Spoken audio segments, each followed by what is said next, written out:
Il est 18h30, bonsoir tout le monde. Vous regardez, on n'est pas des pigeons. Bon choix, surtout qu'il y a du lourd ce soir. Regardez, on le sait, les ondes sont partout autour de nous. Les téléphones portables, le Wi-Fi dans la maison, le babyphone ou encore le thermostat connecté.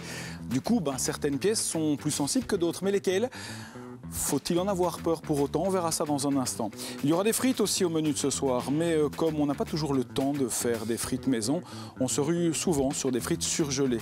Sont-elles de qualité? C'est la question qu'on se posera. Et puis quand je vous disais qu'on avait du lourd, le plus grand magicien du monde sera... Du lourd? Non, mais pas comme... on ne commence pas à être susceptible. Hein. Le plus grand magicien du monde, Eric Antoine. Par la taille, par le talent, c'est peut-être pas moi. Mais... Bientôt chez vous, en attendant chez nous. Vous êtes d'accord de passer une partie de l'émission avec nous? Histoire de nous faire rêver, mais bien avec entendu. Des tours de magie. Mais j'espère. On va commencer par un tour de magie. Et vous faire délirer. On disparaît d'ici, un jingle et on réapparaît là-bas. Excellent. Trop fort.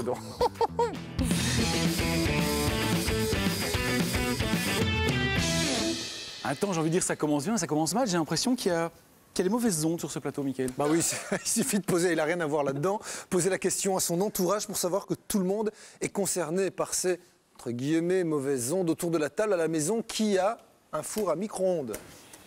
Qui a un GSM? Qui a un téléphone de maison sans fil? Qui a ou qui a eu un babyphone? Allez, encore une ordinateur portable. Voilà, encore vraiment une. Routeur Wi-Fi.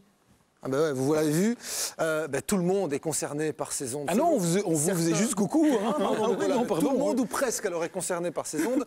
Selon certains spécialistes, il y a 50 ans, Sébastien, on était soumis à, accrochez-vous bien, à 1 milliard de fois moins d'ondes qu'aujourd'hui. C'est énorme. Ouais. Maintenant, il faut le dire, la technologie s'invite partout et la disparition des fils, des câbles a amené un certain confort de vie qu'on ne voudrait plus, dont on ne voudrait plus se passer évidemment. Mais à quel prix ces ondes sont-elles dangereuses? La réponse à ces questions dans ce reportage de Laurent Van de Berg. C'est la tendance de ces 10 dernières années. Un monde hyper connecté où le fil est en voie d'extinction. Pour les remplacer, des ondes Bluetooth, Wi-Fi ou encore GSM. Alors, sommes-nous envahis pour autant? Faisons le test chez Marc.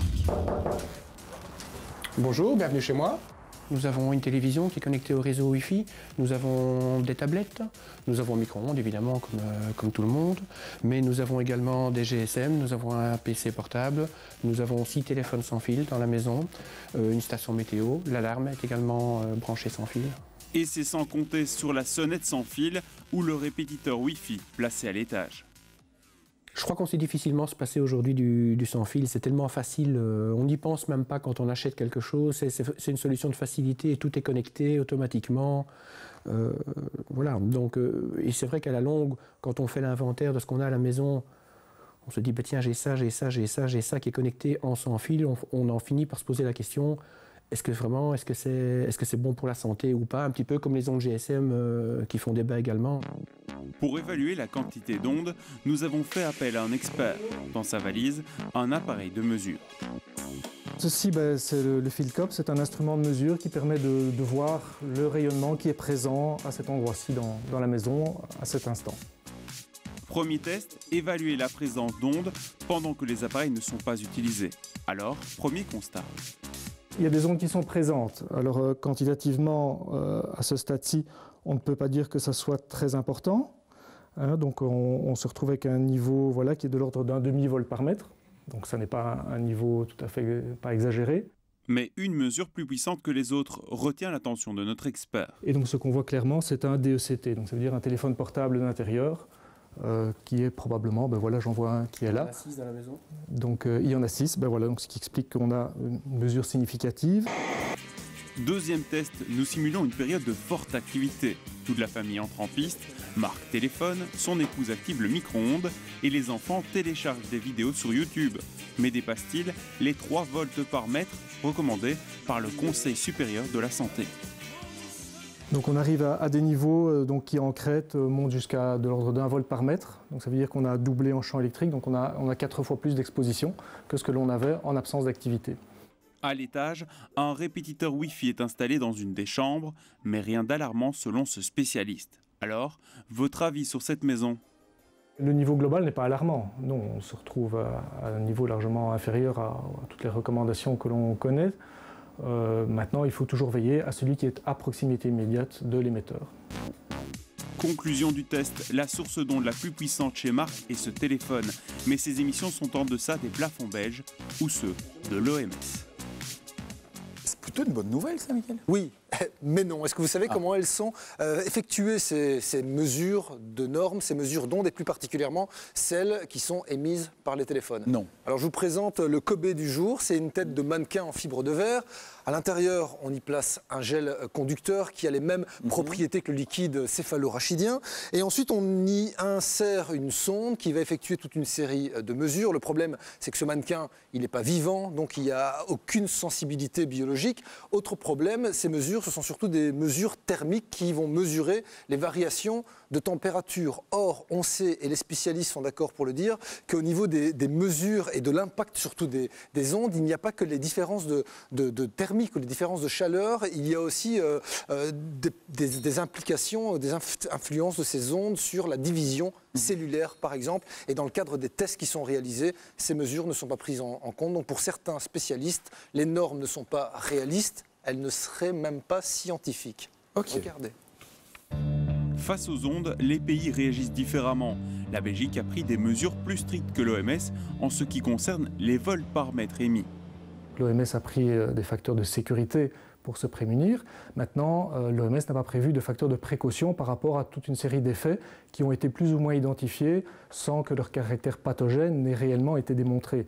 Et donc, c'était le point de vue du Conseil supérieur de la santé en Belgique de dire qu'il faut un facteur de précaution en plus de ce facteur de sécurité pour se prémunir. Mais ces normes OMS ou belges sont-elles suffisantes? Ce spécialiste n'en est pas convaincu. Selon lui, ces normes ne prennent pas en compte la pulsation des ondes, c'est-à-dire leur fréquence. Une fréquence qui serait capable d'affecter nos cellules. Si on utilise un routeur qui émet des ondes Wi-Fi et qu'on les mesure, on entend clairement la pulsation de ces ondes.